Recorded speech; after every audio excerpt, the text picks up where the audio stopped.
Hi, hello. Welcome to this week's edition of Earth Nouveau Hub. And today we're going to be talking about self-care, caring for ourselves, caring for the earth, how those two things are intertwined together.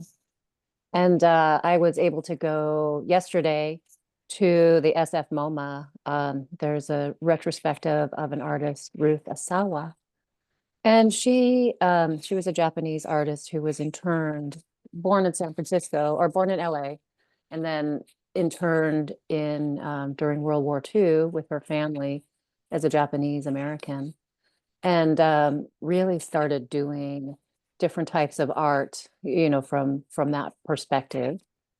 And she has made, I think she's probably most famous for these fishing baskets that are made of wire. So she was inspired by the Japanese fishing baskets that are woven, and just incredible dance of light and shadows. And one thing that really inspired me, though, was a quote that was printed on the wall in the exhibit. And this quote: "You can't force a plant to bloom.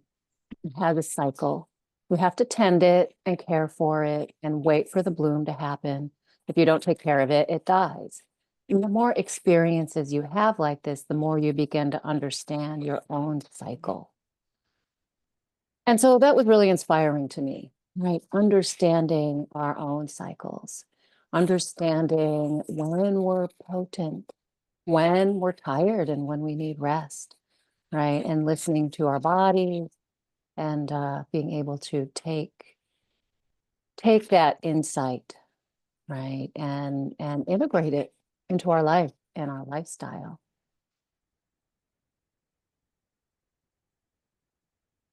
Sandrine, I really love that picture behind you. Maybe you could share what you were talking about with that. Yes, this is the picture from, you all know the Saint Hildegard von Bingen, who actually is one of the precursors of homeopathy in a sense, and natural medicine, or using using nature and to heal the system. And this is taken out of one of her books. It's an original illustration of one of her books, from Viriditas. And maybe I can quote you what she says on this. It's: "Holy Spirit, giving life to all life, moving all creatures, root of all things, washing them clean, wiping out their mistakes, healing their wounds. You are our true life, luminous, wonderful, awakening the heart from its ancient sleep." And it's this, this taking a holistic view on everything. So when you would go to one of her monasteries or abbeys, where you could go and have a healing week or fasting, it always included everything. It was really a holistic view, on the sense that you were to fast and eat righteously, and you were to pray to, to have the connection with spirit. You were to sing, because she has also written beautiful works of singing and stuff. And she also was a trailblazer on cooking, and moving forward some of the interesting especially bread, baking bread in a certain way, using certain grains, and how she was also using a lot of spices to actually move things move the, how she calls it, the fluids in your body, right, to go through with it. So yeah, and this is all. She identified 35 vices and 35 virtues, to offset these different aspects. And I thought it would be lovely just to use that beautiful, it's an original one from her books, that the illuminated books, like they were called. So yeah, and this is something that I have not been using Hildegard von Bingen's dietary in that sense, but I'm using sometimes some of her recipes for making some very delicious cookies, spice cookies. And in one of the shops here, I can buy the Hildegard von Bingen.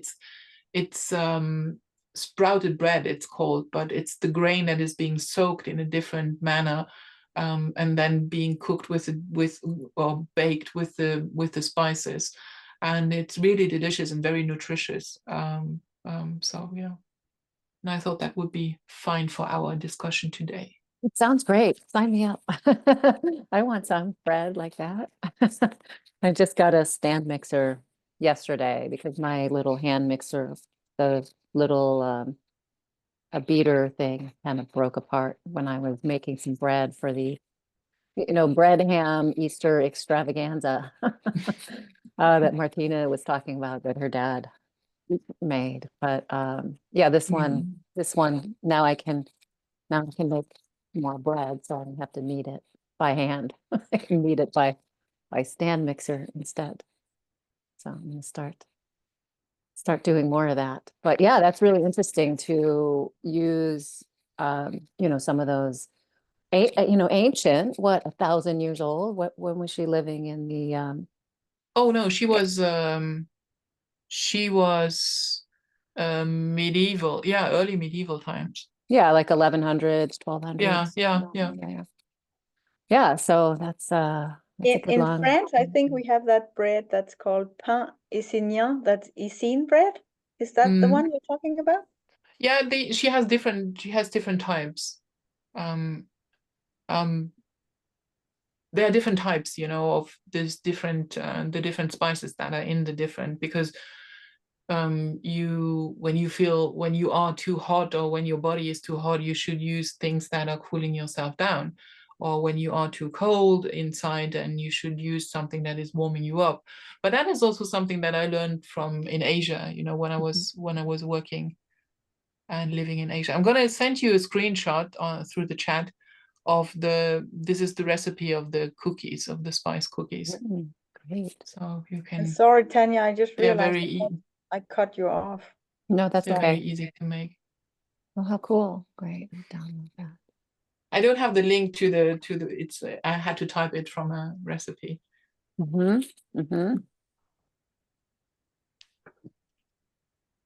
Yeah, it's interesting, it sounds like she was very connected also to not only like the cycles of the body and the humors of the body or the elements, but also like seasonal cycles too.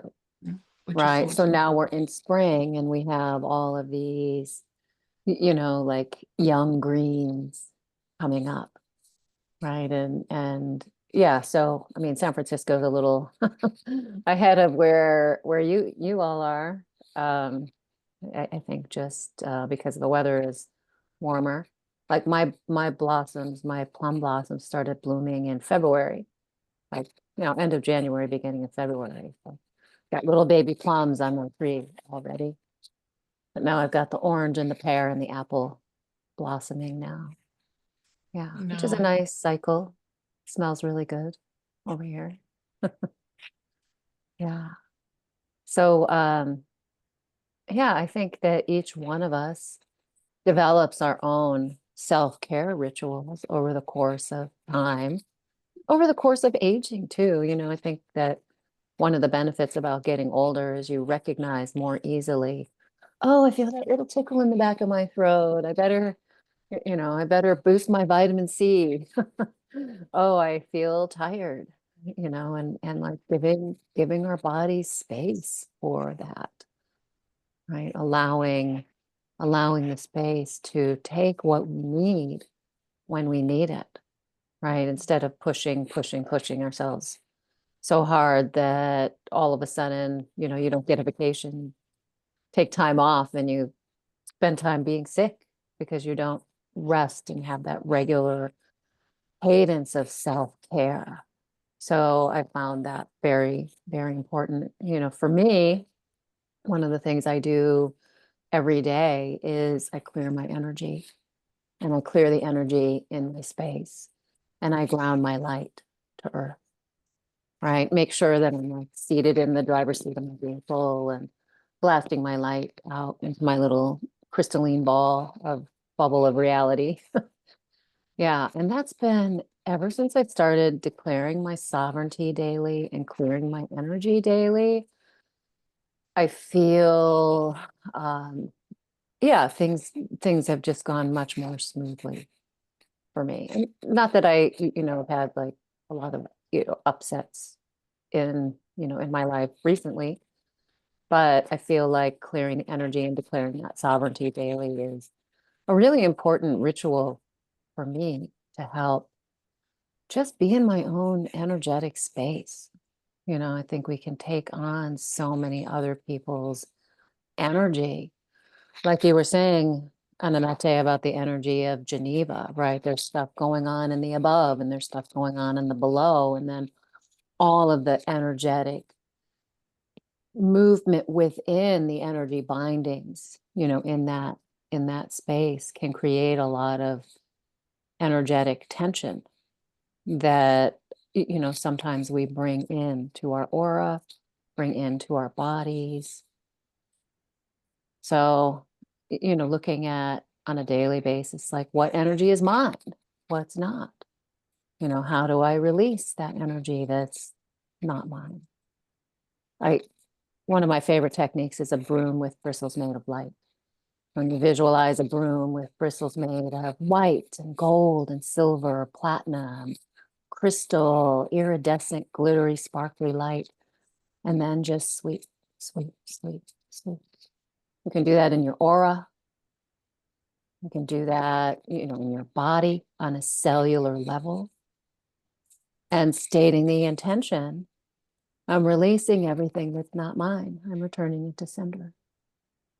Right? Yeah. So what Well, self-care rituals have you all developed that are helpful? I did a lot of Qigong at one point in time. I had found a nice guy on YouTube, and then all of a sudden, I didn't do it anymore. Not that I didn't need it, but I felt like the energies that are coming in, they are so strong. Mhm. And it's like I have a big tension in the neck, like, and in the stomach area. And it has always been there, but right now with these wild energies, it steers everything up and it even creates more tension. And the more I have tension, the more I try to like avoid myself. So it's kind of like I can easily spin out all of a sudden because I don't really ground. But because of the tension, it's nearly as if it's like amplifying. So I haven't really found out how to deal with that because it's so strong. Like even Qigong is like, it's not that it's not good anymore, but it still doesn't help that. Mm. It's like, if I should really take care of me, I'm like, but then I should do that whole all day. How can I work? How can I feel like the energies that are coming in is asking so much of us Mm. to be anchored, to be, perhaps especially for me because I'm not that grounded, but to me it feels like you really need to, like this, how is it called? It's not the vortex. How is it called, the thing in the middle of the body? The, not the thorax, the, what is it called? This thing that Taurus, is, yeah, but yeah, it's kind of like an energy that's doing this. It's the going up like toroidal, the toroidal field. yeah, thank you. I Mhm. couldn't remember the word. But for me, it seems now that I only worked with like a straight line up from Earth and it did like this. But now it feels like I have one here and then one of the root that is turning the other side down. And I feel like it's asked of me to make them work together, but I haven't found out yet how to make them work together. I don't know what I'm saying right now. It must be channeled directly. But to me, whereas before I felt we could live with only one toroidal field, like up in the heart. Now it feels like we need to connect deep with planet Earth, otherwise it won't work for us anymore. Like, I don't know, it's just, and I Yeah. haven't found out which method is good for that. So I'm kind of in a research right now, like what worked for me before is not sufficient anymore, but I haven't found like a new thing to do. Yeah. I a couple years ago, I guess it was summer a few years ago, after I broke my foot, I was immobile for kind of a while and realized, just speaking of the toroidal field, like I kept getting shown by Earth the toroidal field, the toroidal field. And like every time I try to run that in my own energy blueprint, it wouldn't work. It wasn't flowing the way that Earth kept showing me. And what I realized is that there are sort of like, well, the falling timeline and the rising timeline, right? And within that falling timeline, there's an energetic model that contains the toroidal field, just from my perspective and from the meditations that I've done around this, and that it's not really supposed to work that way.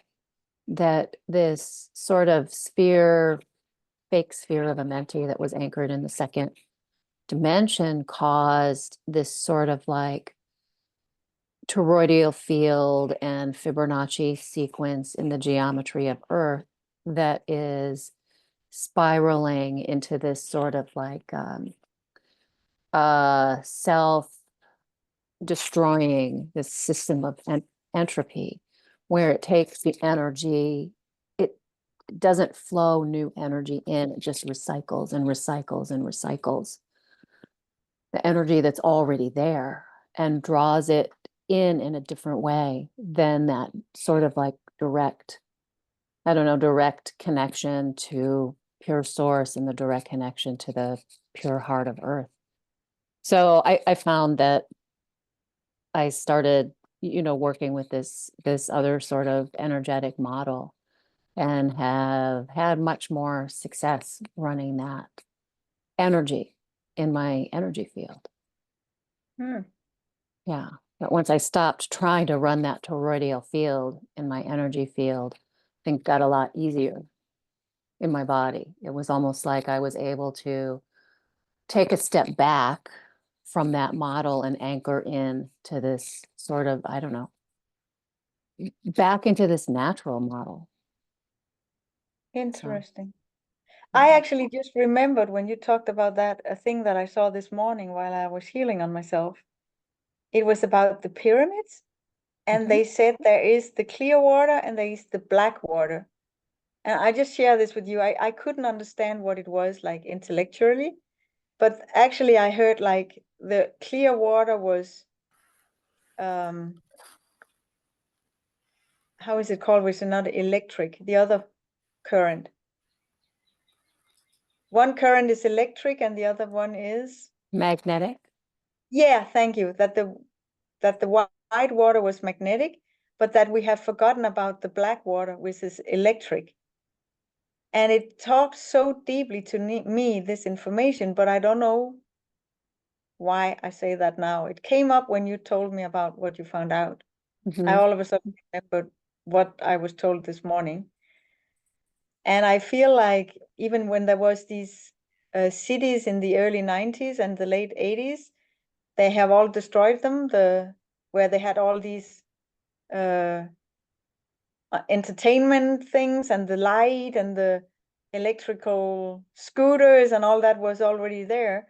And I feel like we have been taken out of the electric circuit somehow, the real electric circuit, not like the one that we are running on now for the light bulbs, and not that one, but I feel like there are two currents that really work together, like the big cosmic balance.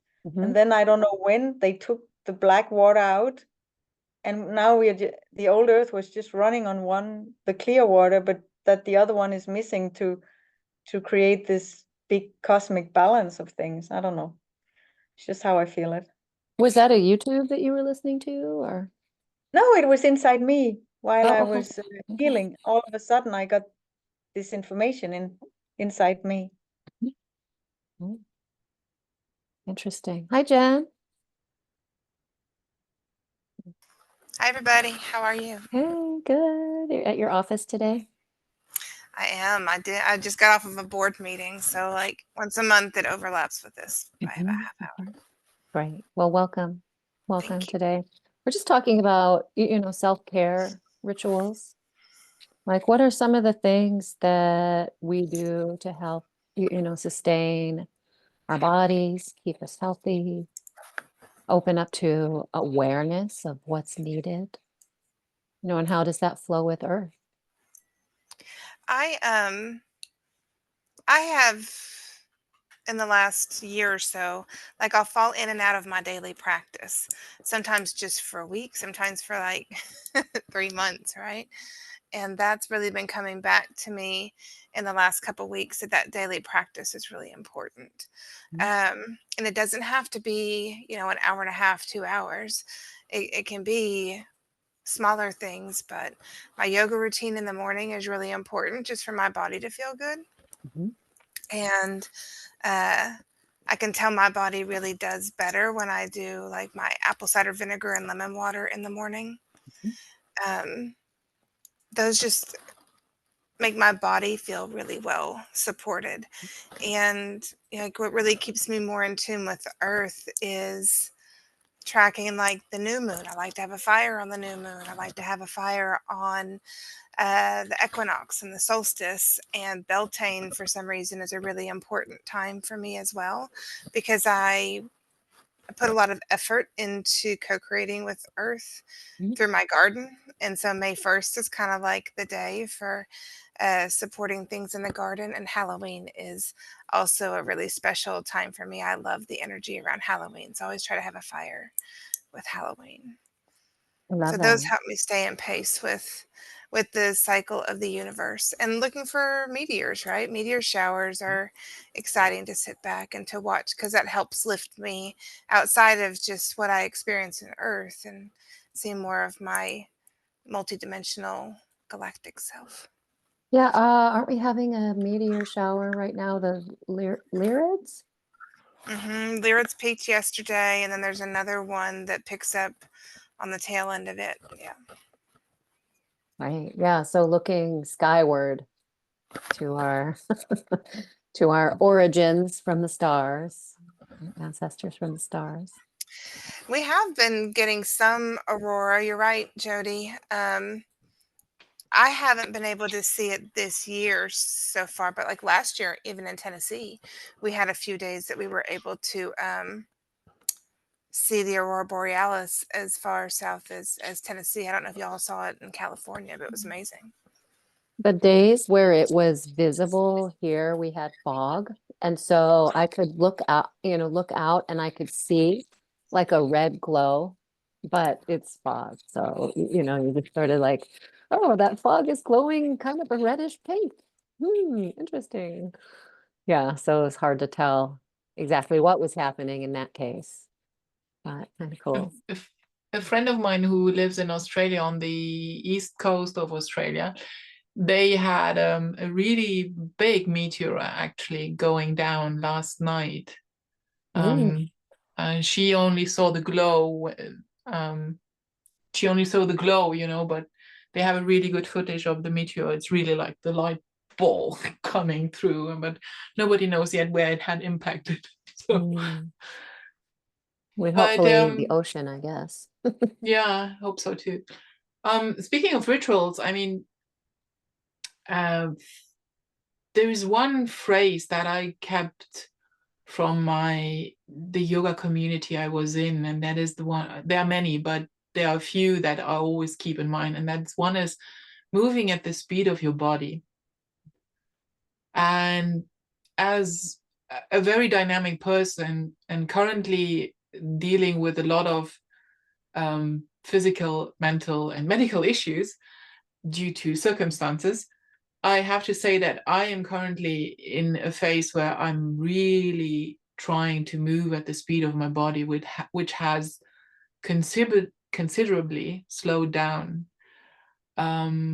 Also my speech, and because of the dry mouth syndrome and all that. So I'm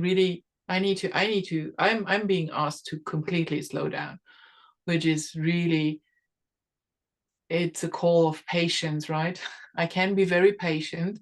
I can be very meticulous with things, but with my body, I've always been, I need to do 5 million things at once, right? Mm. And just like Jen said, the yoga is something that I also had to learn, that 1 hour and a half, I don't have to do 1 hour and a half. So currently my practice is one where I do not more than 20 minutes, and it depends on the mood that I'm in. Either it's the yin yoga, it's hatha yoga, it's kundalini, it's whatever, what that morning is just calling me to. Then I do my 20 minutes of breath work, because that is something that is very important for my body to run through. And then I'm closing, if my breath work, which is I always use a guided one, because if I'm guiding myself through my breath work, I'm losing count. So I'm always happy to have, the guided one. And if the meditation is not included in that one, I just add on like 10 minutes or 5 minutes of meditation, just to settle in. Depending on the day that I'm on, either throughout the day, I can still sit down another time for just, recollecting myself. But what I do as well in the evening, my ritual in the evening is that I'm bending backwards for 6 breaths. I'm doing the bending backwards as far as that day allows me to go, and I take 6 breaths.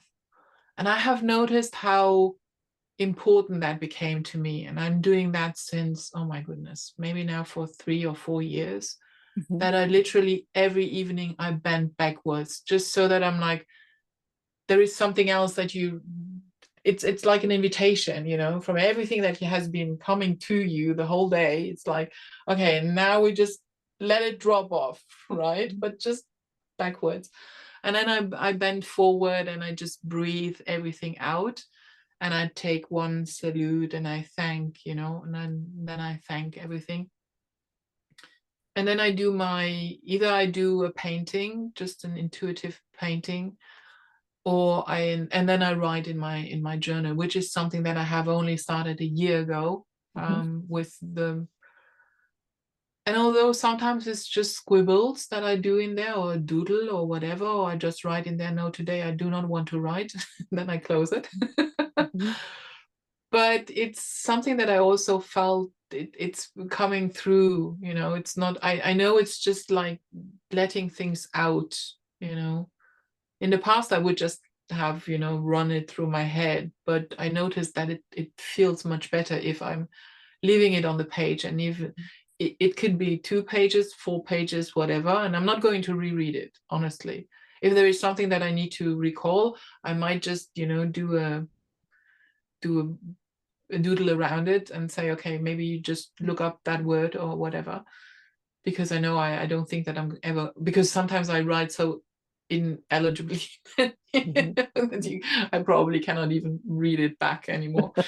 So and this is something that I have noticed over the years. I don't know if you have come through that as well. I'm still a person who takes notes, and I write, with shorthand or whatever, however you want to call it, longhand. But have you noticed how your own writing becomes even not decipherable to you as well? That although in the past, if I go back, I have a ton of letters that I wrote when I was at university. I can still read everything very clearly. But nowadays, if I write, I feel like everything becomes just these loops, and I don't know, it's very weird. I just know, I'm sorry if this is not the subject of the conversation, but it just came up because I wanted to ask you guys about that. If you have noticed something as well. I know that your handwriting's changing, obviously, you know, but I just noticed that how it becomes really, really like undecipherable at moments.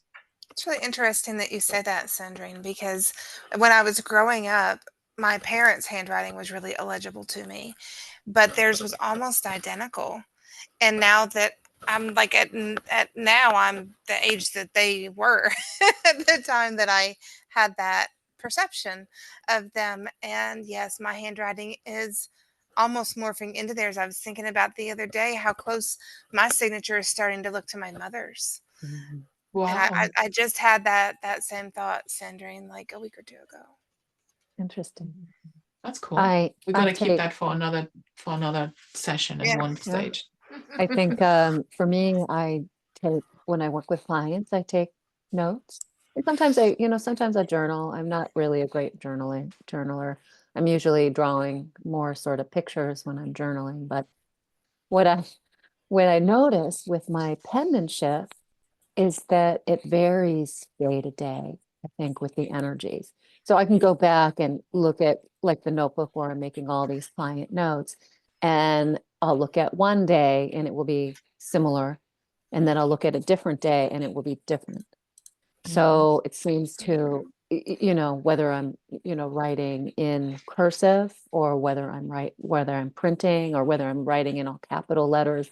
I don't know. It's just almost like the energy of the day sort of dictates how I'm writing, and sometimes I can't read my own writing.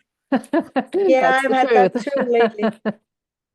I have had that too, that I can't read myself. I'm like, really?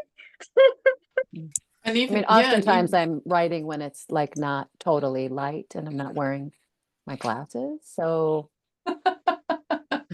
well, even the other day in the course, I had to be the note taker, and I was really paying attention, you know, to write it legibly so that I could type it out, the notes, you know, but there were sentences in there, and I'm like, what?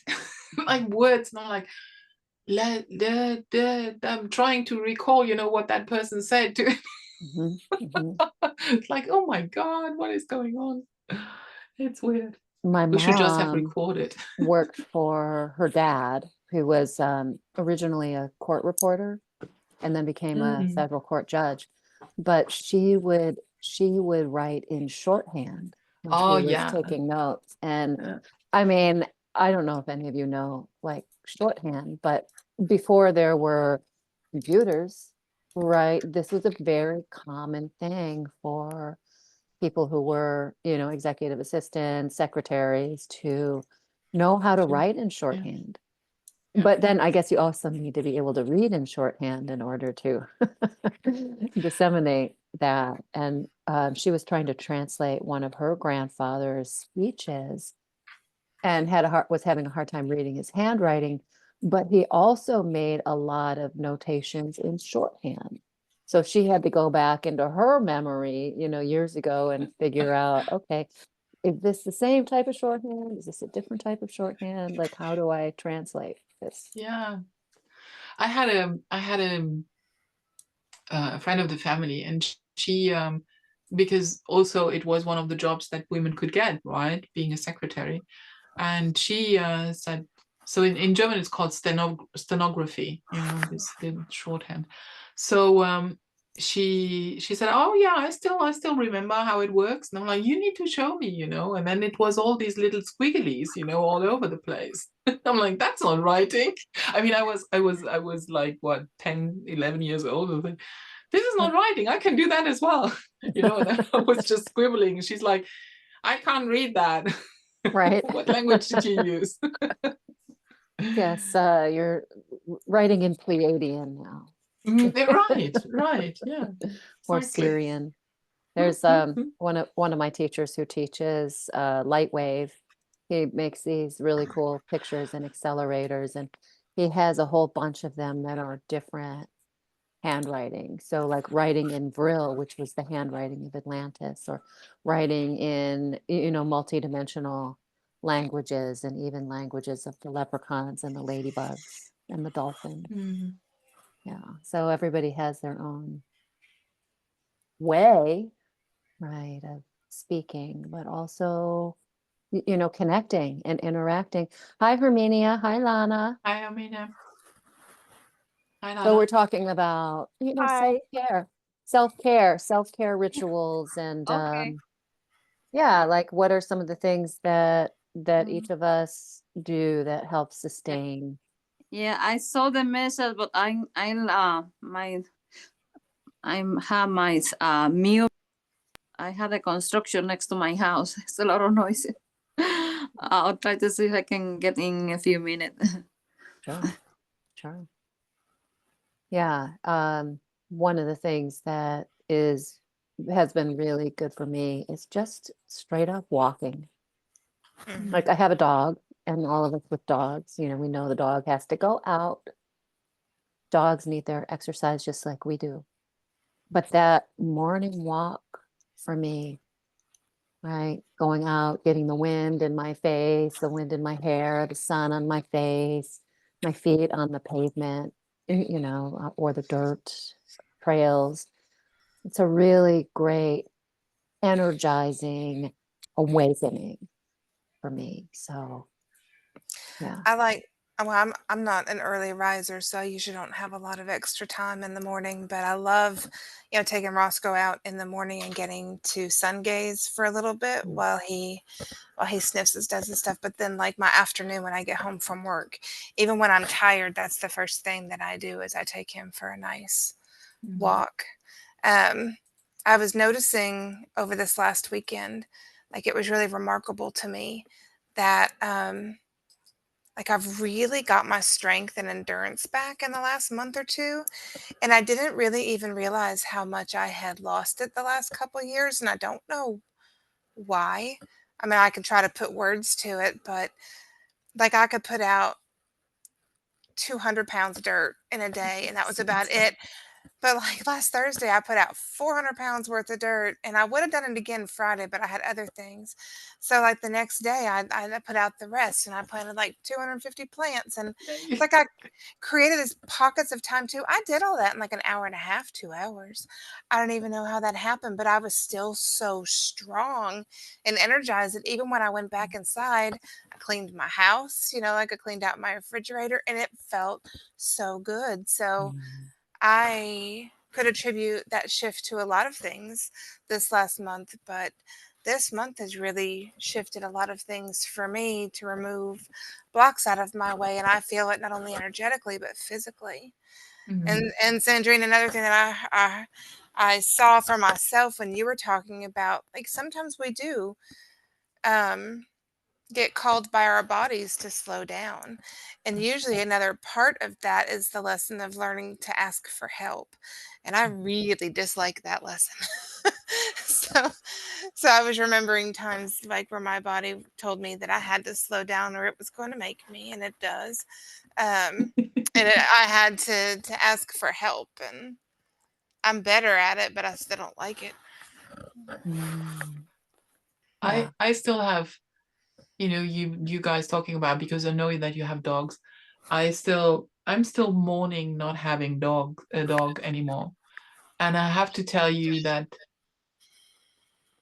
I have a hard time just going on a walk on my own. It's not working because it's like there is something missing, and then the missing comes in, and then it's like the hurt comes in, and then the sadness comes back, and then it's like, okay, I'm not going for a walk. Mhm. I'm on my own, I have no problem going with somebody on a walk, or walking someplace, or if I just go from A to B, yes. But now I could just, I have nature just right, just right outside. I can walk from here through the woods and come back, which I would do if I still had my dog, but even at 5 o'clock in the morning. But I can't. There is still a block there that doesn't let me do it. It's just like with the painting, there's a block somewhere, and I'm not yet over it. So we'll see. Mhm. My friend Arcee volunteers to go walk dogs at the shelter, and I think that's lovely to be able to do something like that. I couldn't because I would end up with a house full of dogs. I can't say no. I can't do that. No, no, no, no, no, no, no. Yeah. All the Yeah, I animals mean, that they I are ever great rescued. motivators for sure. Yeah.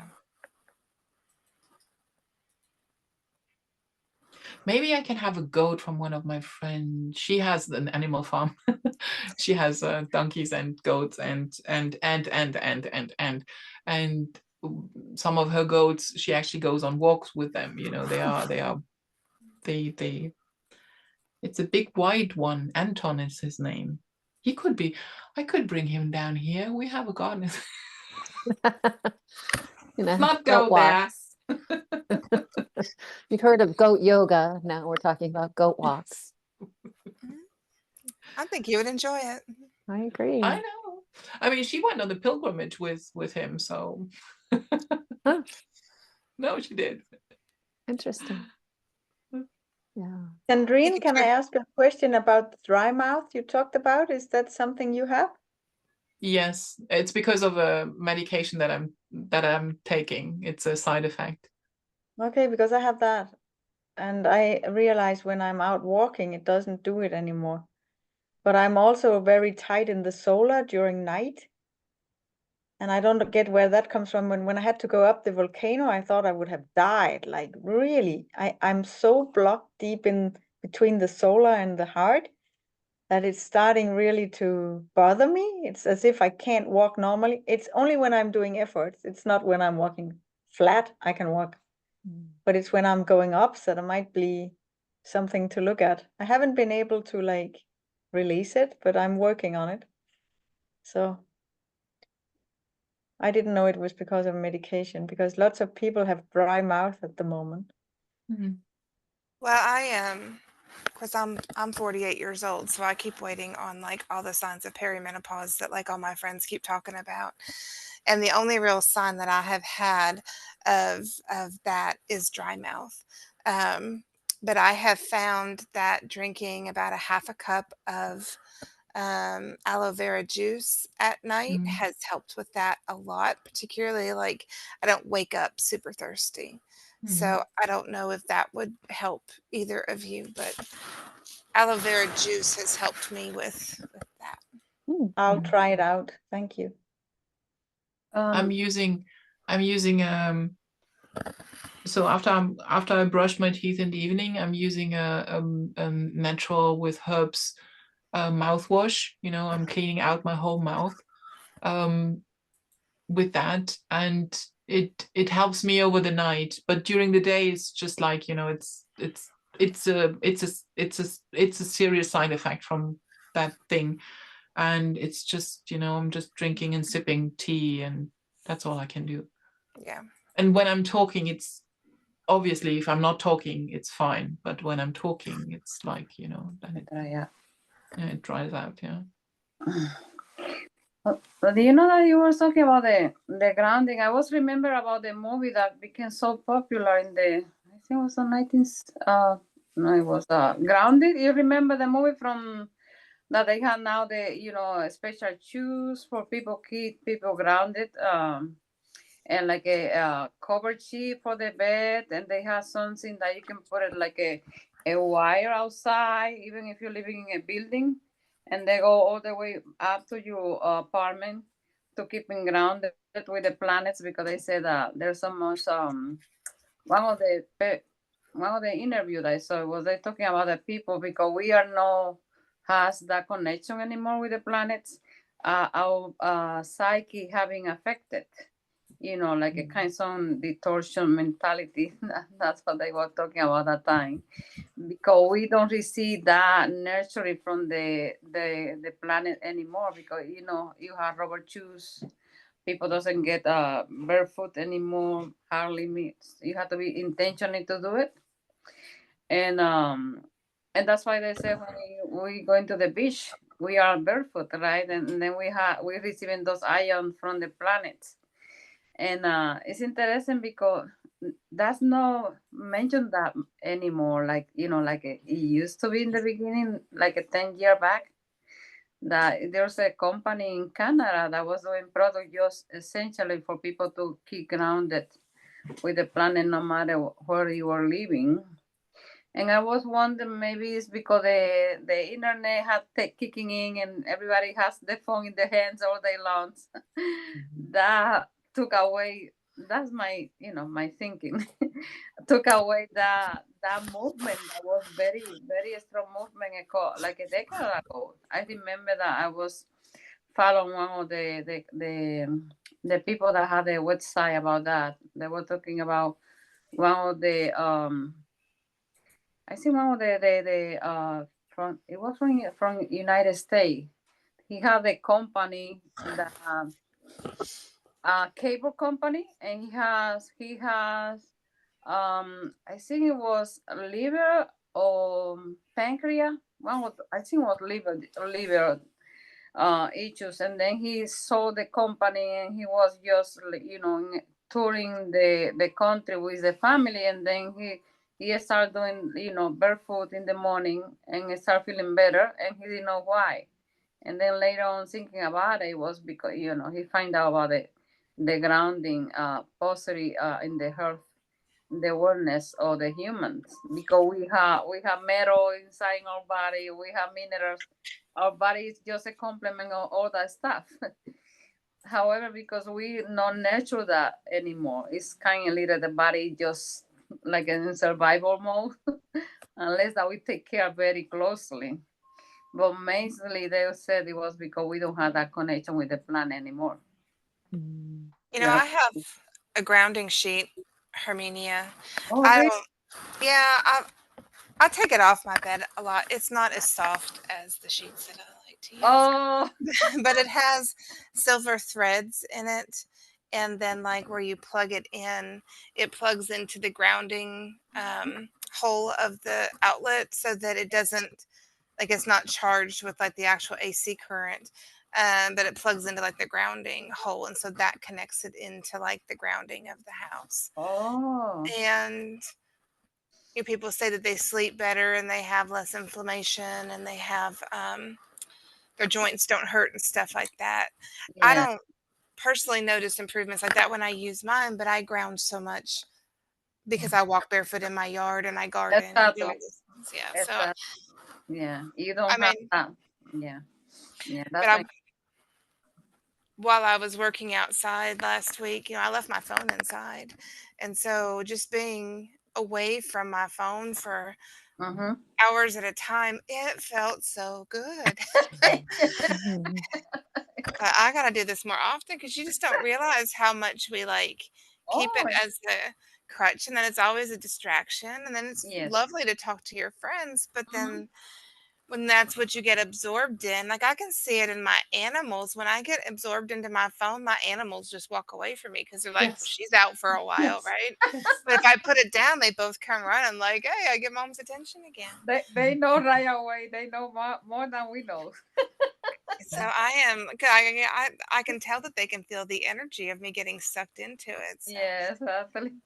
that's given me Yeah. more of a conscious acknowledgement of getting out of my phone. Yeah. Right. One of my cousins gave me one of the map that you put underneath in your feet when you are working the desk. Yeah. But I started using it, but later on you start waiting, and next day you do it. I haven't used it for more than a year, I think. It's one of those things that you take it for granted. Yeah, I got one in my garage that I've never opened. Then I don't feel so bad again. My friend Crystal, she's actually sitting in the office with me. She has the desk next to mine.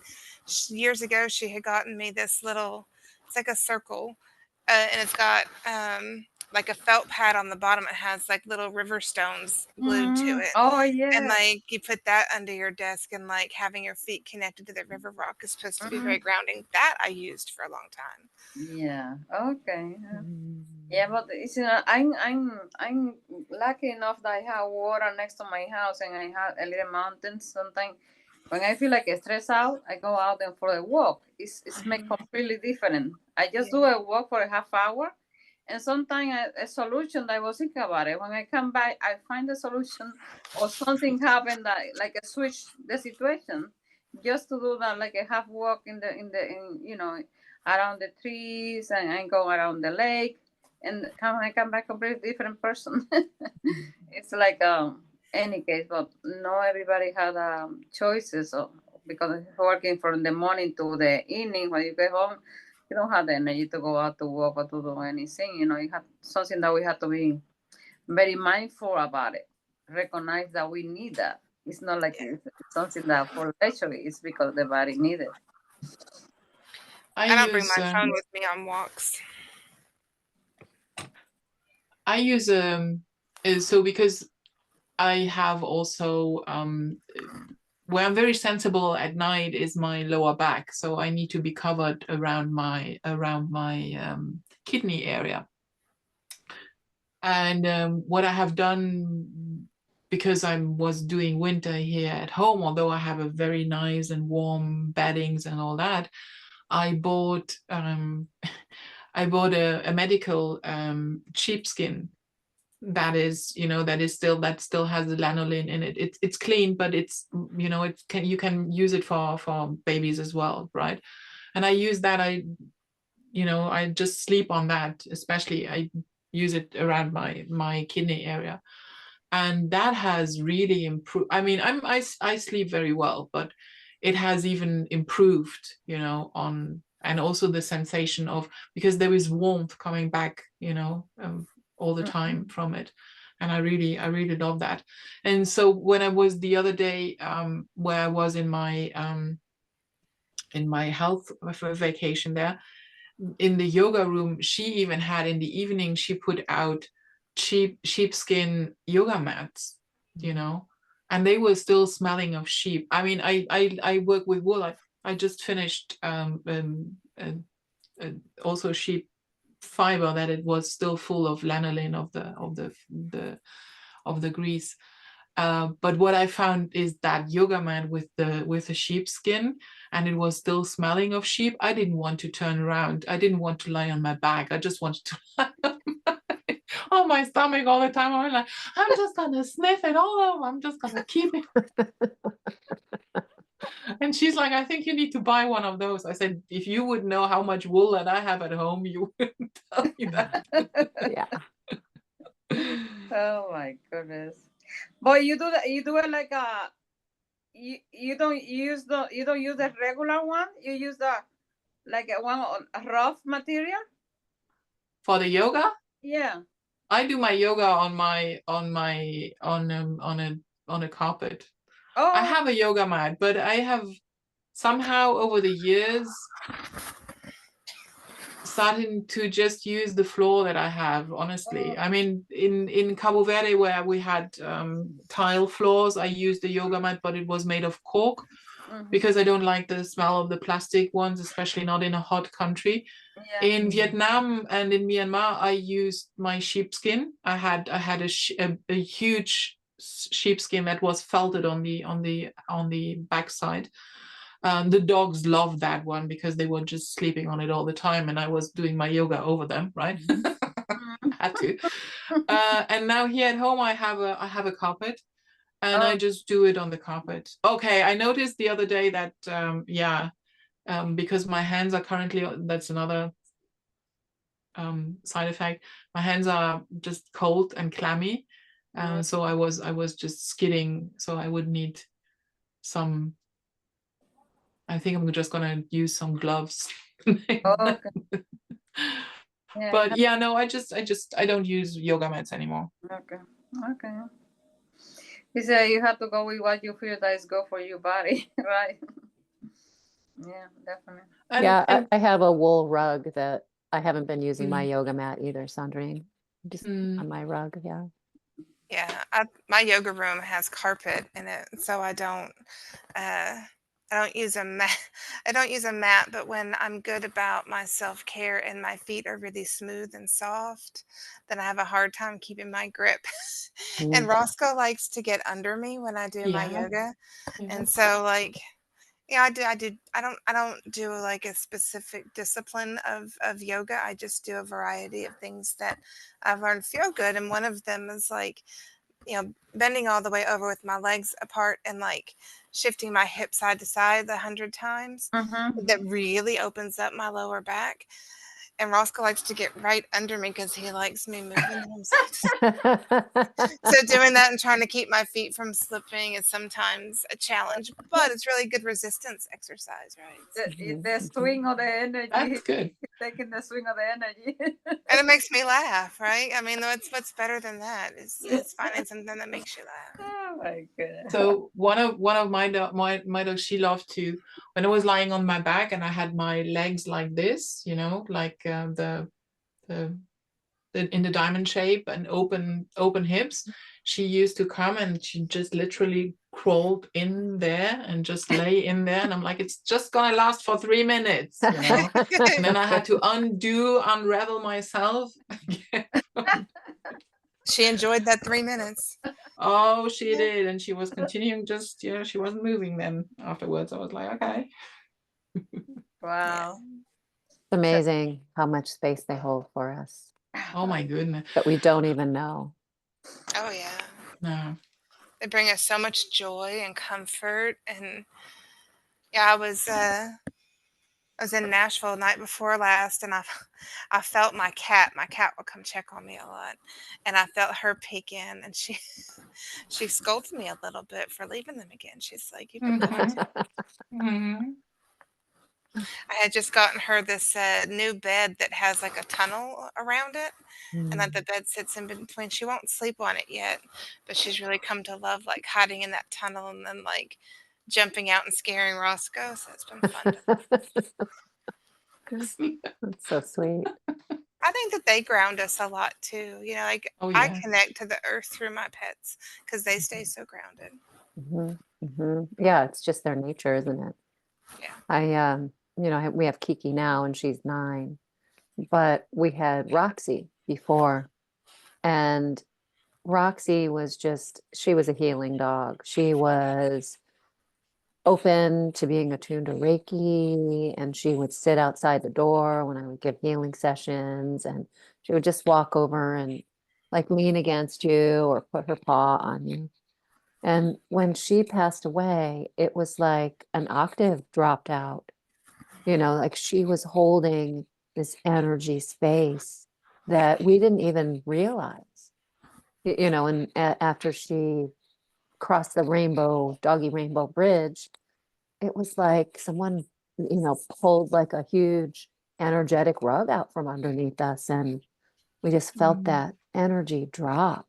And so, of course, I had to learn to pick up that slack myself and hold that space for myself, which of course she was teaching me all along. Didn't know it, didn't realize it. But yeah, it was really amazing to me how when she transitioned, how things were just very energetically different. Yeah. It's hard to understand the space she held until she was not there anymore. Yeah. That goes for all of our cute little fur babies. Lana, I saw your message about having trouble with Zoom. I did not have trouble with Zoom today, but the last 6 days have been like all the technology challenges. So I just wanted to, I don't know, commiserate with Lana. My mom is one of these. Hi.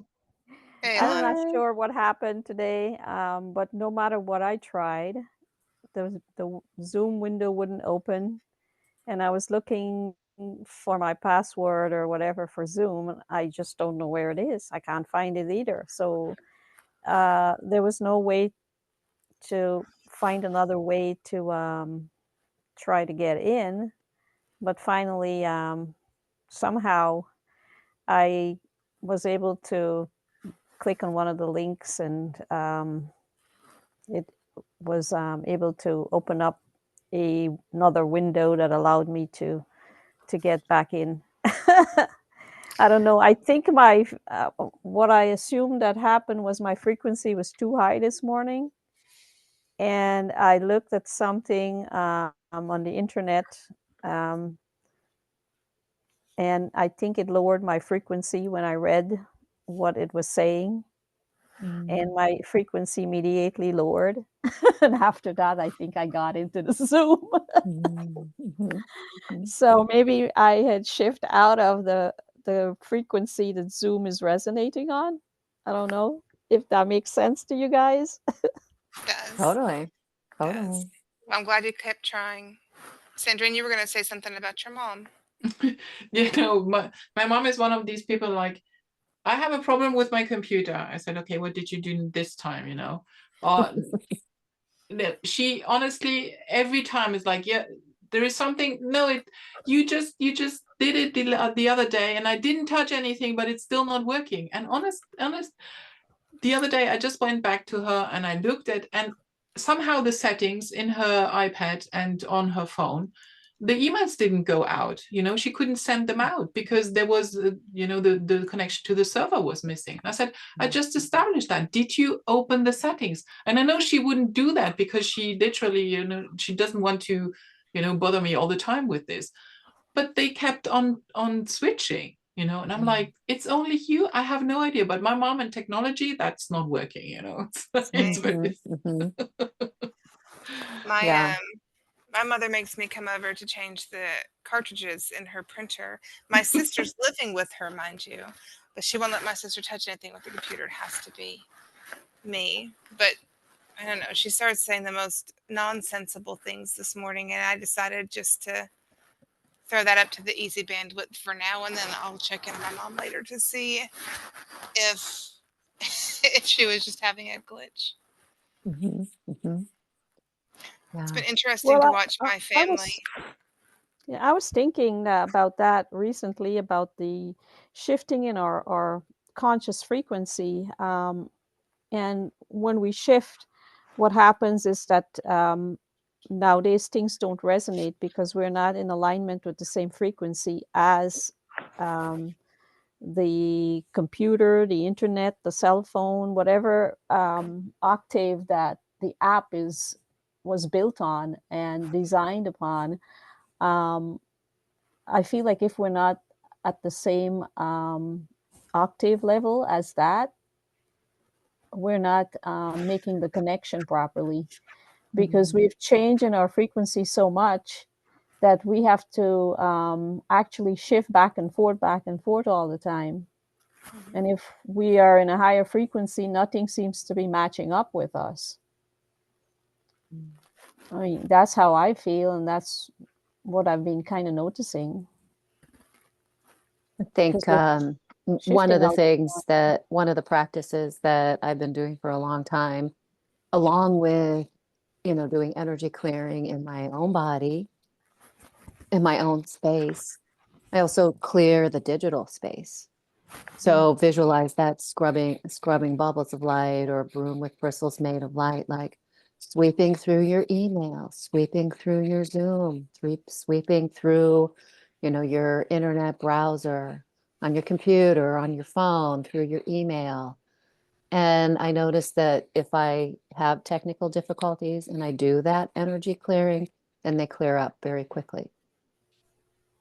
A few weeks ago, when I was trying to get on to the Zoom here with Martina had hosted, I was having a lot of trouble with the computer itself. The windows wouldn't open up. Every time I try to change and go to another window or close one or clear the browser, clear the history and all that, it would take forever for each task to be accomplished. And I decided to close it down and just leave it alone. And then a little while after that, I came back into the computer, and lo and behold, the computer is working fine again. Because the windows would open up freely. The history, there was nothing in the history or anything like that. But that one particular day, oh my gosh, it was like so difficult to navigate in and out from anything. And I just don't know what was happening that particular day. I mean, I think we did have a kind of intense Mercury retrograde, which typically problems like that occur. But that ended March 31st. So I noticed I had all kinds of problems on that day with my car, and was doing some energy clearing on the land here and got into a weird little electromagnetic vortex, and my car was freaking out. This was actually 2 weeks ago, Mhm. if I remember correctly. It wasn't a long time ago. Mhm. And now the computer is like working smoothly the way it should. I mean, it still takes a little while for the windows to open up, but I don't have anything like in the memory, because I try to clear the memory all the time to help it to run smoothly. But I don't know, Are you running a PC or a Mac? PC. Okay. Yeah. A Mac, you don't have any trouble with that. I mean, unless it gets older and your browser gets Yeah. older, and then sometimes Yeah. there's things that aren't compatible with your browser anymore. Exactly. Yeah. Yeah. Annamette, you've put your hand up. Yeah, it was just to share that I have had a lot of benefits from sleeping outside in my tent. It was kind of like me choosing to do that because it was an apartment that was too hot under the roof.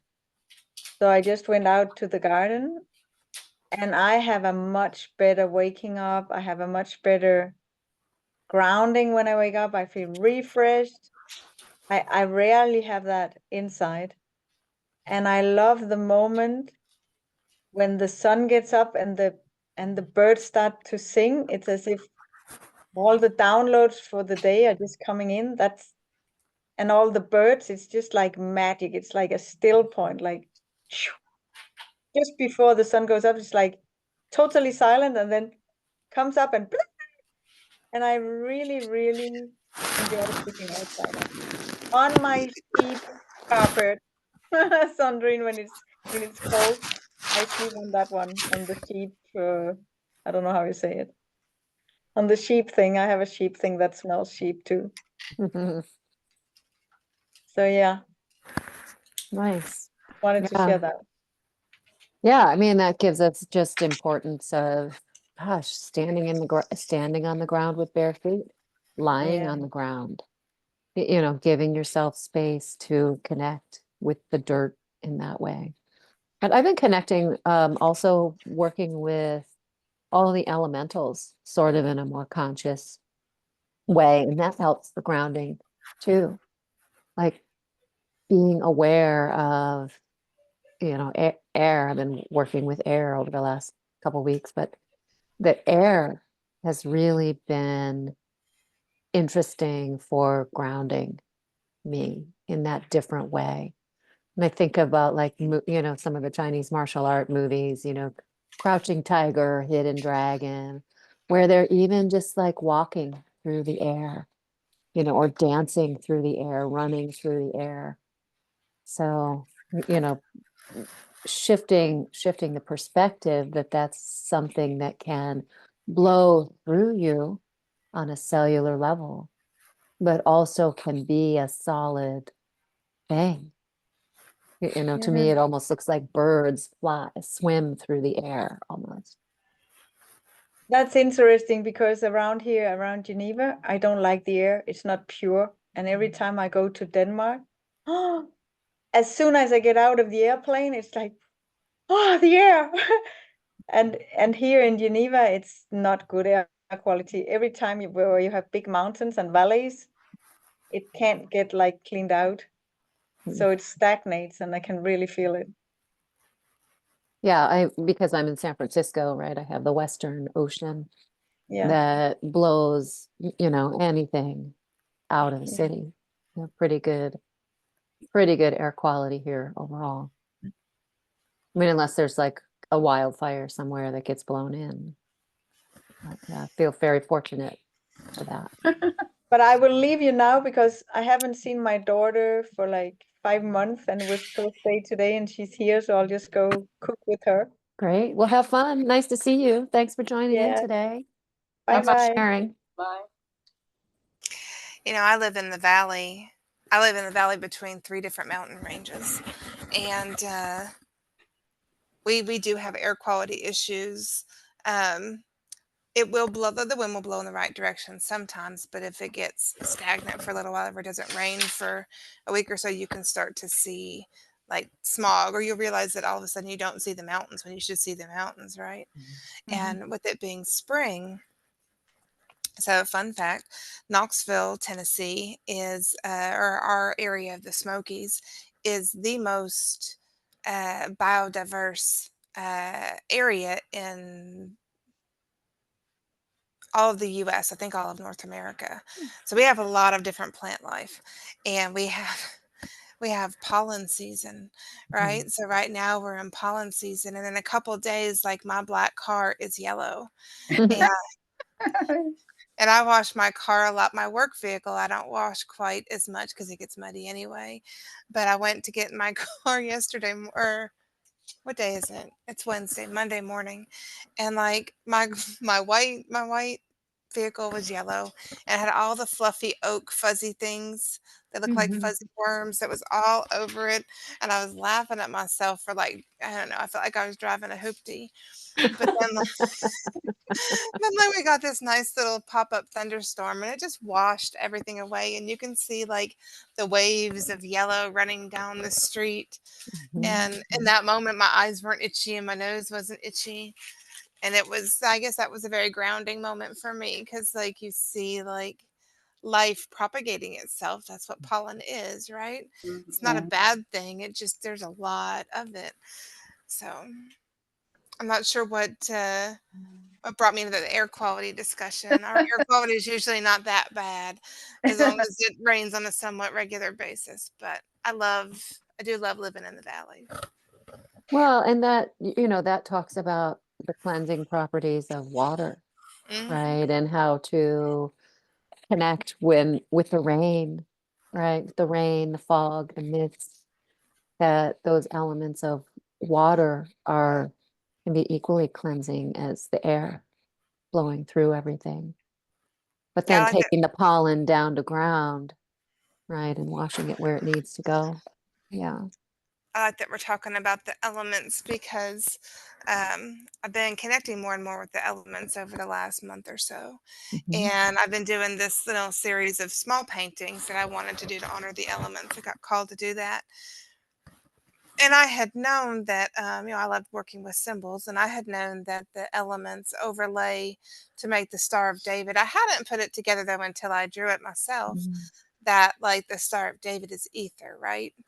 That like all these combine to create like ether, which ether is the everything of all. Yeah. And it was really, I had a big energy surge the night that I drew the symbols on those little paintings. And then I drew the Star of David like on the back of each one, showing how it, like I used silver and copper markers to show what that, like silver was what that element was, and copper was the rest of the Star of David. And when I got done drawing all those, I had a big surge myself from working in that energy. But all the elements, how they work together and how they work with us and how we pull them in to work with us, I'm not mindful enough of that sometimes. I know that I love to work with fire. I'm a water sign, so I respond really well to the water. I love to sit outside and feel the breeze. I love to honor the air by having lots of wind chimes around me. Like that's how I acknowledge air. But to do them all together, I guess I had been missing for a while. Interesting. But do you know, Tanya, you mentioned something about the martial art, and I don't know, for some reason it caught my attention. I couldn't hear good what you said, but it reminded me that I was listening, I think it was on Monday evening, I was listening one of those videos from Andrew Barcy. He was talking about Bruce Lee and how he was like, he had a frequency energy of the dragons. Yeah. That he was incarnated, his past angels from his lineage, that he was coming through the lineage of dragons. But the interesting thing, because I was remember he said that he used the element of water, that he want to his body become so flexible like the water, so strong like the water. It was very the thing of his knowingness, his power. It was like the incarnated elements on his acts, his movement, and all that he was doing. And supposedly, he was taken out of the map because he was preparing a movie that was going to show people how to connect with those elements and to be able, to transform situations in life, and for us to step in that power that we have inside, that is like a dormant power and knowledge. And it's interesting because it's and Jen, you're talking about the elements, and then how powerful the elements are, that if we are able to integrate it in our knowingness of everyday life, or most of the time, if we are more aware about it, and with a mindset, mindful to use it, because it's right there, but we don't use it. And it's catch my attention that you mentioned the elements at the same time, and that popped up from the explanation that Andy was telling about this guy, that he was, the movement that he used to do. He was talking that not even the camera were able to catch the speed when he do like a karate movement. And and he's integrated the power of the movement of the water in his movements, and the snake, how he was doing those acts, that the camera was not ready for what he was able to accomplish. It's kind of interesting. You needed a slow motion setting, I guess. Yeah. I love fire in slow motion and water in slow motion. But Kujin is supposed to do that, Hermenia. Now, I'm not Bruce Lee, and maybe someday, but it is supposed to integrate like the ability to move the elements within. But it's funny that you said that, Jen, because I wake up yesterday. I saw because I was watching that from Andrew's explanation. I Googled Bruce Lee, and I saw one of the video. It was a movie, The Dragon, something. The Dragon, I don't remember. The things I saw a few, like maybe half hour of the movie. It was in the beginning of the stage of the developments of the movie. However, I saw the character was when he find the master that was showing him the movement and how to act, and all the process that he had to go through to strengthen the body, and all the movement and all the position, and it was like a moving position, go up and down, and then step down in the specific position with your anchoring in like in angle, all those movements. And it's funny because it's like they said, because we are so we are really powerful beings. And I saw those moments. It was like I was integrating myself in that knowledge, maybe for ancient time. And I wake up seeing in the morning that I haven't done so many of those things for a long time. And I was reciting myself words and pronunciation that I didn't, I haven't done for a long time. And it was like I wake up automatic with those things. It was like maybe when I was watching the movement in the movie, is for some innate, like make that click inside my own knowingness. And even though I was sleeping, when I wake up, I was doing something that had to do with that, just for watching that half hour of the movie. That's why they say if we, when they're training the athlete, when they get injured and they see the movie, what they have to do, even if they're not doing it physically, with the mind, they can perform better, even though they're in the hospital or in recovery time, because our mind had that power. Definitely. We just have to remember how to use it. Exactly. Yeah. Marissa makes a note about Matthias de Stefano, his shifting of energies of the places he visits that cause the rain to come down. We experienced that when I was in Egypt with Lainey and William and Melanie. there isn't, a lot of rain that happens in Egypt, but the days we were walking around the pyramids, it rained. Yeah, both times. Yeah, it rained when I was in the desert in January. You just have to take my mom with you and it will rain. So I know. Yeah, my parents would joke But- that I would always bring the weather I was coming from wherever I went. you see, but Jen, on Saturday I already wanted to mention that during our Kuji in class, but I'm being called to. So since we are going through the different stages, each time I see a symbol in front of me. And I'm drawing them now, and I'm making them into. It's gonna be like a, one. It's like once you see it, you will probably understand what I'm doing. I'm just, but it has to do with, the Rin, and then how I see and each time I'm now building up on it, So and I'm at the end of the course, I will try to make it really look nice so that everybody can understand it, because I feel like there is something missing in the. When you look at the chakras, you just have these, the different colors, and you already know that these are the chakras. But here in the Kujin, I've been called to actually produce one symbol where you have all of them included, and then you can go through them, and they even give you what they are supposed to be working on. I'm very interested to see what that looks like, because I know exactly what you mean. I didn't get exactly symbols from each one, but remember I drew that snake that had like the colors? Yeah. Somehow what you're saying is the same as that. Mm.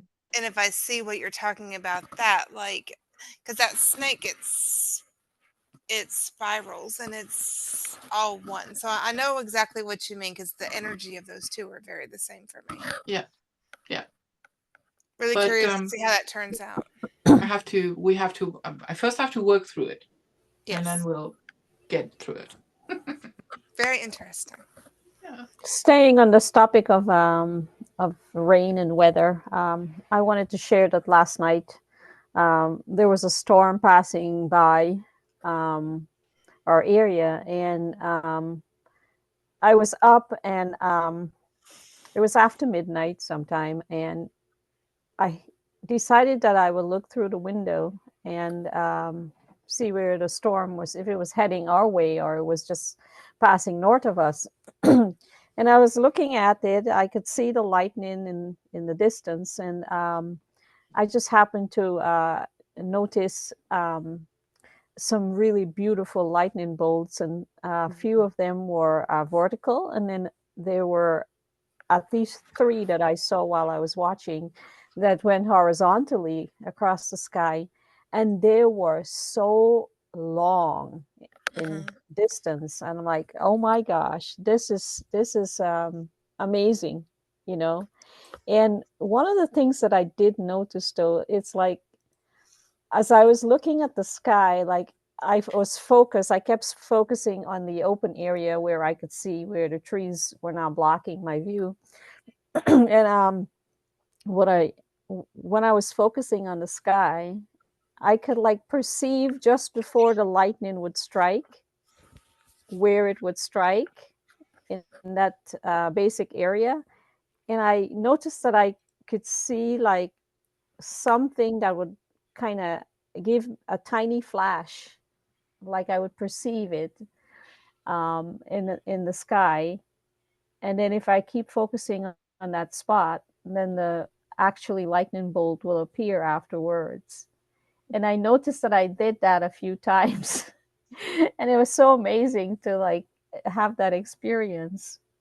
It's like it's telling me beforehand, like, hey, look down here, keep your eyes focused on this spot and you'll see it. And I found that very fascinating. The weather's been doing really interesting things, Lana.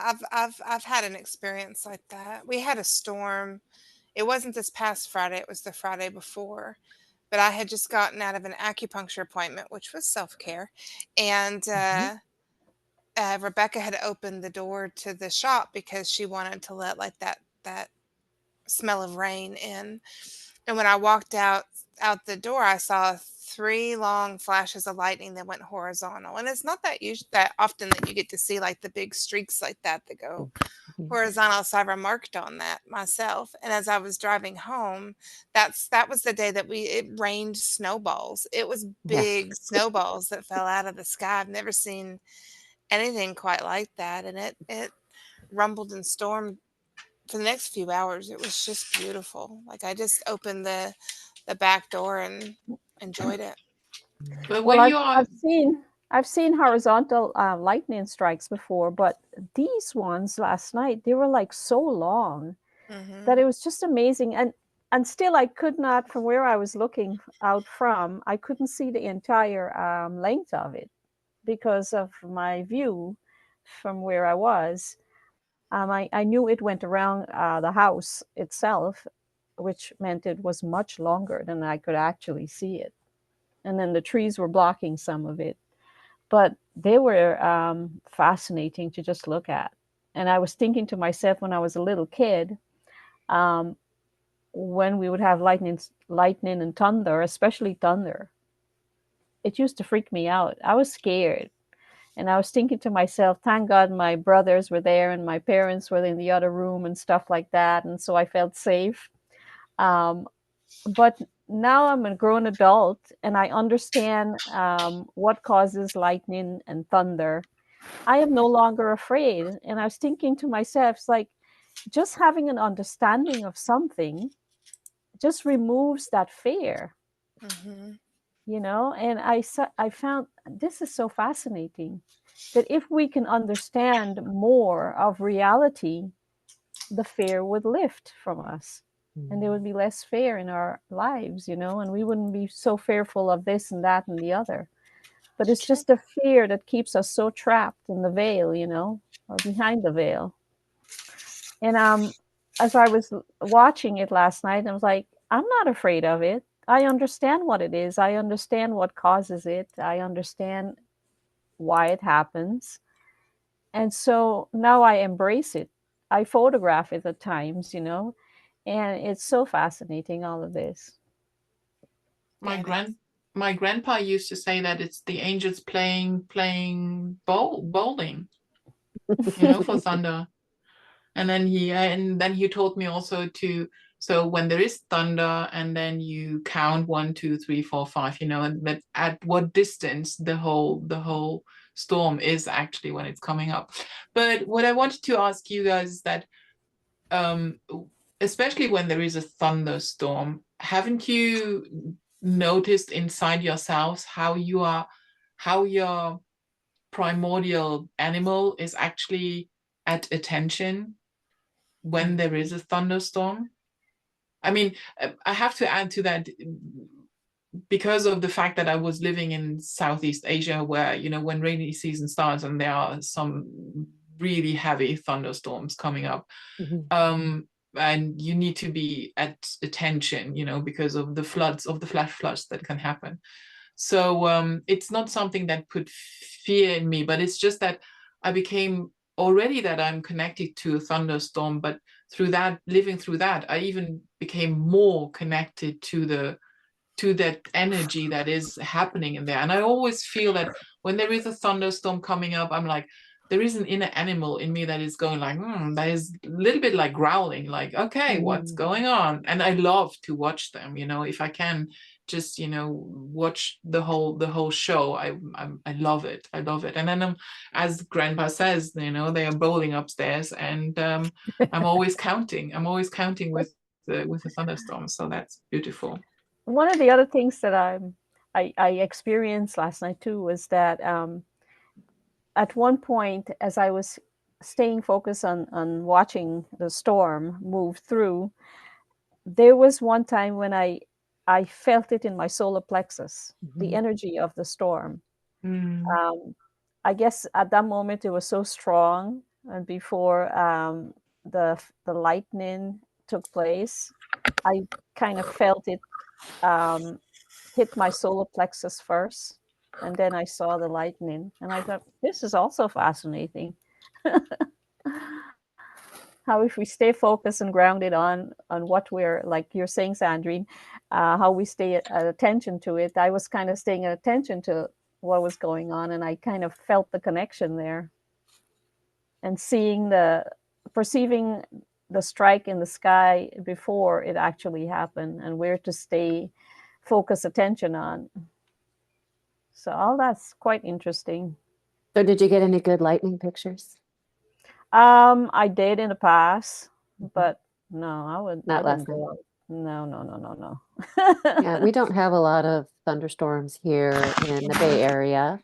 The conditions just aren't typically right, but occasionally we'll get them. But where I grew up in Wisconsin, we had thunderstorms all the time. And I remember my sisters and I would sit out on the porch because the storms came in usually from the southeast, and that's sort of like the path that the tornadoes will come in also here living in the Midwest.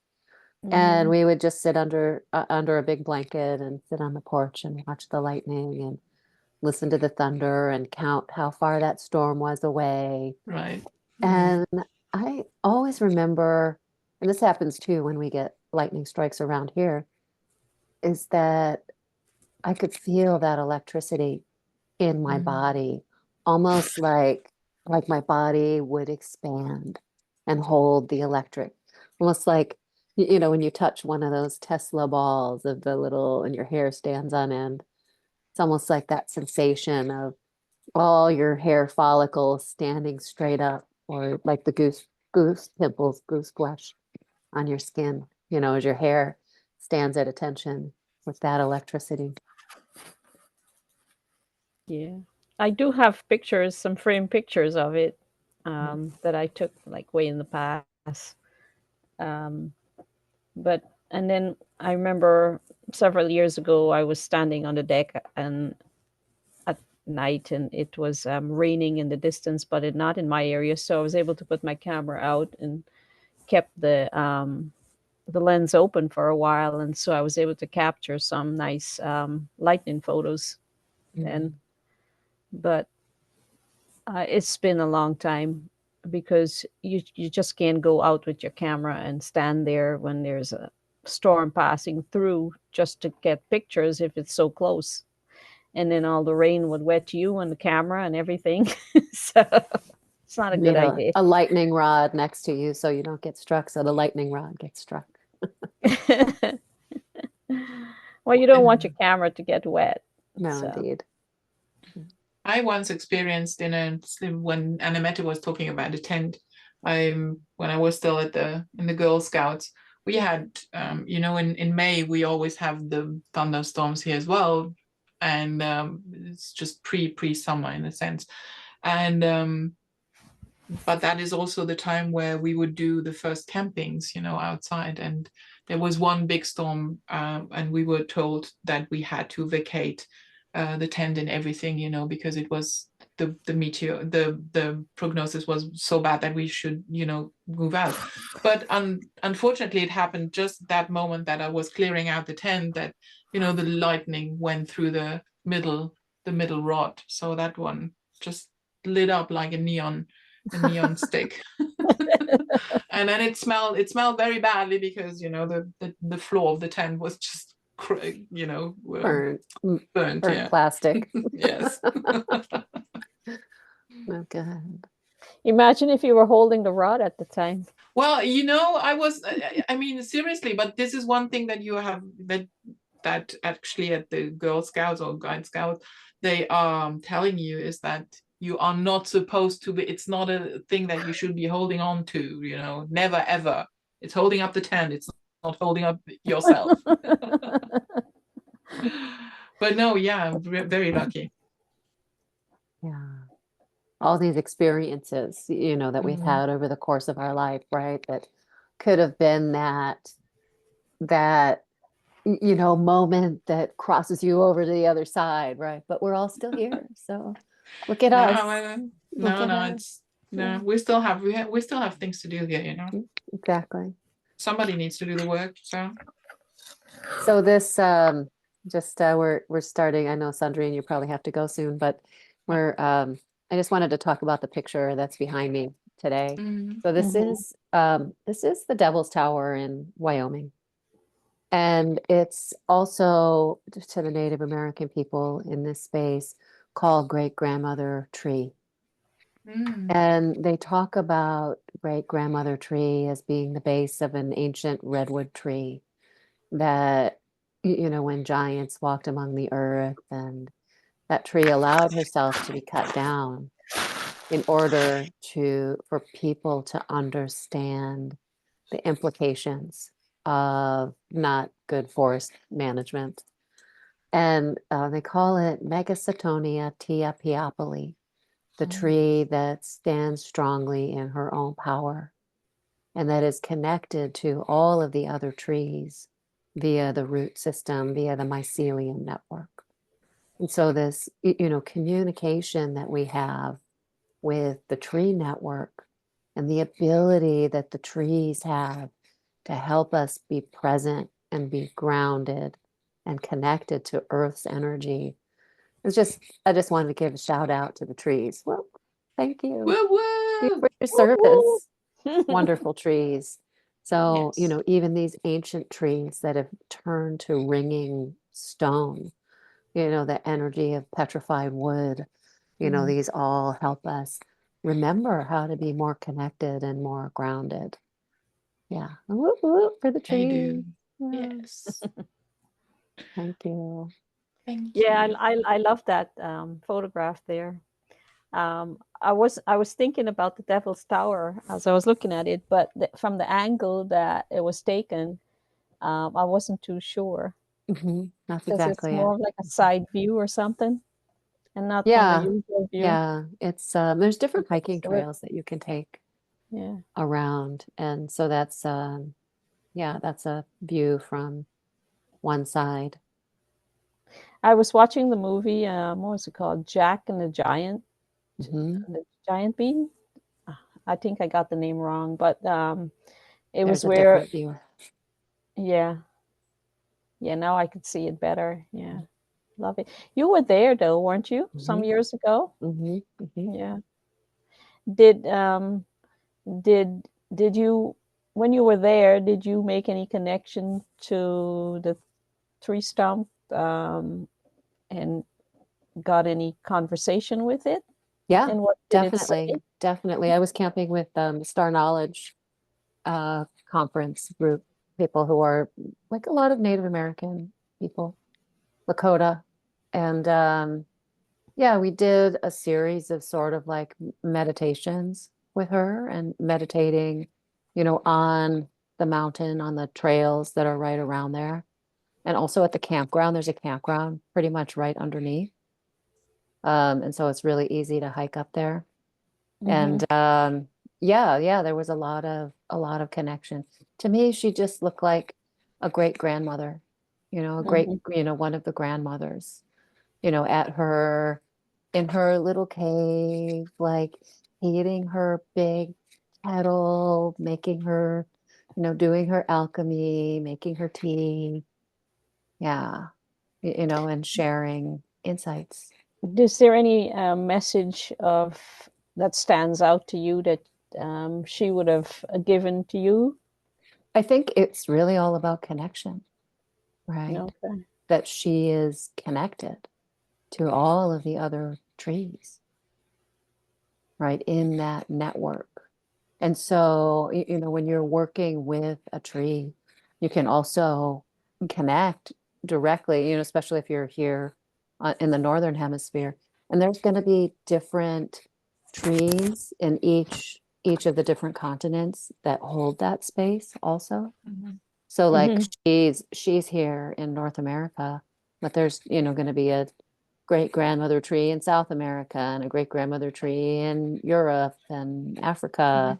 So In like Australia, allowing, yeah, yeah, in allowing for that Asia. acknowledgement, like even sitting under a tree in my garden, right? That energy is connected.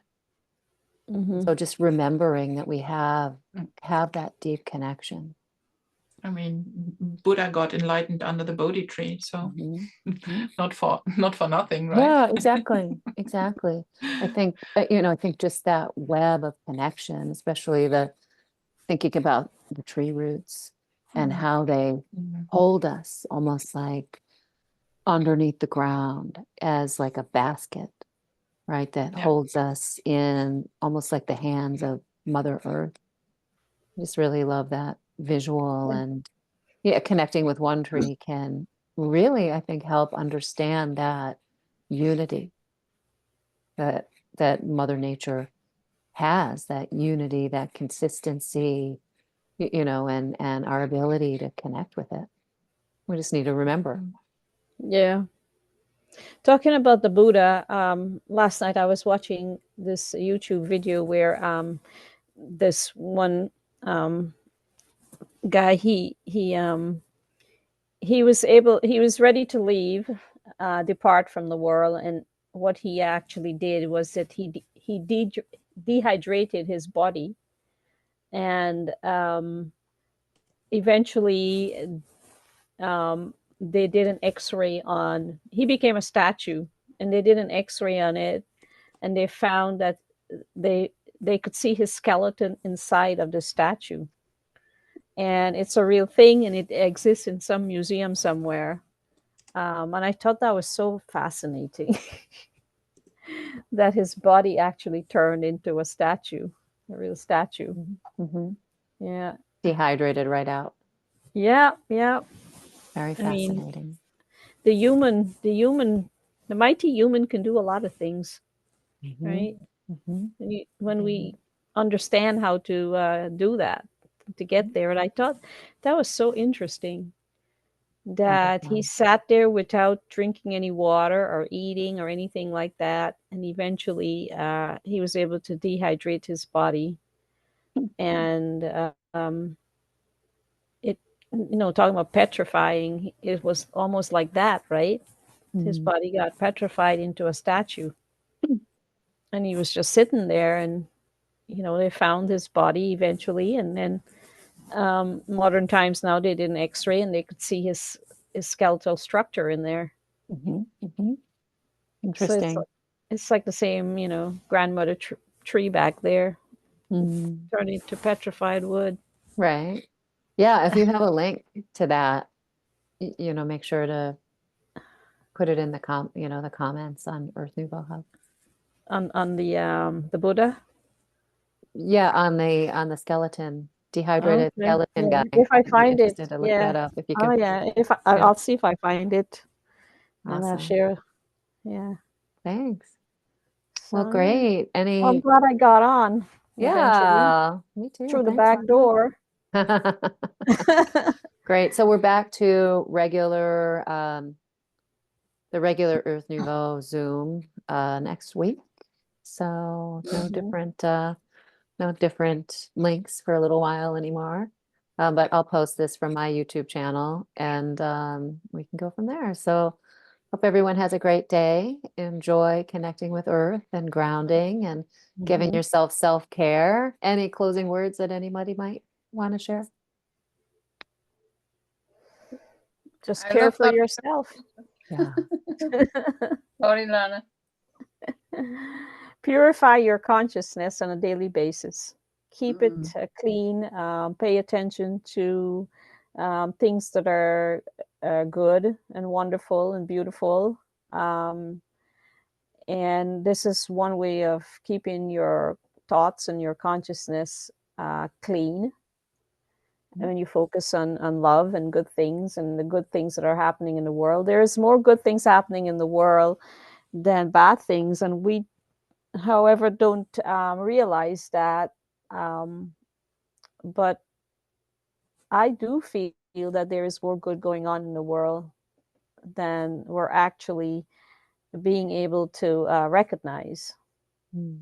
And that usually helps to keep your mind pure and your thoughts free from all sorts of errors. I think too, when we're in our own energy field, right, that we're and grounding, that we're contributing to the multiplication of light on the planet anyway. Mm-hmm. Right. Yeah. Like I made that one comment that was given to me, I would say, by the source itself. Every time you speak the truth, or you speak about a truth about something, or you speak truth, the light shines brighter. Mhm. Every time you speak truth, the light shines brighter. And as the light shines brighter, there is no darkness that can overcome that, right? So we continue to focus on what is good, what is true, what is pure, and the light of the planet will shine brighter and brighter until a more perfect day. Awesome. Well, go forth and shine your lights. Right. Have a Thank great you. week and happy Thank you, birthday week, everyone. Herminia. I We'll love see the you picture, later. Anna. Yeah. Great. Take care, everyone. Bye-bye. Thank you for your time.